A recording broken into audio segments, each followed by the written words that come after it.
السلام علیکم۔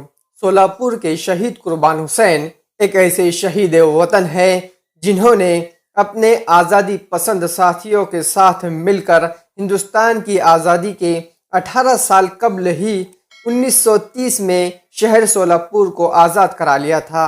ہم آج کی اس ویڈیو میں انہی شہید قربان حسین کے متعلق چند حقائق جانیں گے، اس لیے ویڈیو کے آخر تک بنے رہے۔ تو چلیے شروع کرتے ہیں۔ دوستو، قربان حسین سولاپور کے ایک غریب مسلمان گھرانے میں پیدا ہوئے تھے۔ ان کا انداز بیان بہت ہی متاثر کن تھا۔ وہ ایک میل میں مزدوری کیا کرتے تھے اور چند ہی دنوں میں انہوں نے سولاپور کے مزدوروں کی یونین بنا ڈالی، جس کی وجہ سے وہ میل کے مالکوں کی آنکھوں میں کھٹکنے لگے۔ اور صرف یہی نہیں بلکہ انہوں نے 1927 میں غضنفر نامی ہفتہ وار اخبار بھی شروع کیا۔ لفظ غضنفر کے معنی شیر کے ہوتے ہیں۔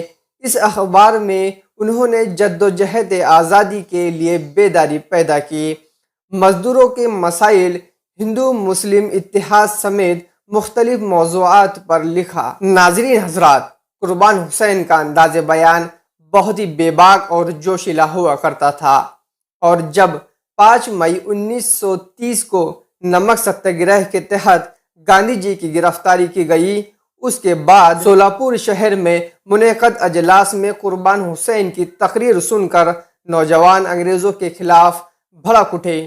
سولاپور کے نوجوانوں کے سڑکوں پر آنے کے بعد حالت انگریزوں کے قابو کے باہر ہو گئے، اور اس طرح ملک کی آزادی سے قبل ہی سولاپور آزاد ہو گیا۔ لیکن یہ آزادی 1930 میں صرف 9، 10 اور 11 مئی اس طرح 3 دن ہی رہی، کیونکہ 3 دن کے بعد انگریزوں نے سولاپور کے خلاف سخت قدم اٹھائے اور پھر سے سولاپور پر قابض ہو گئے۔ دوستو، پھر اس کے بعد قربان حسین کو انگریز حکومت گرفتار کر لیتی ہے اور قربان حسین کو اپنے 3 ساتھیوں کے ساتھ 12 جنوری 1931 میں پھانسی دے دی جاتی ہے۔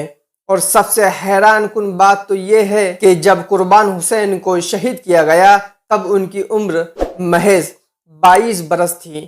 اس 22 سالہ نوجوان کی قربانی پر ہندوستانی عوام آج بھی فخر محسوس کرتی ہے۔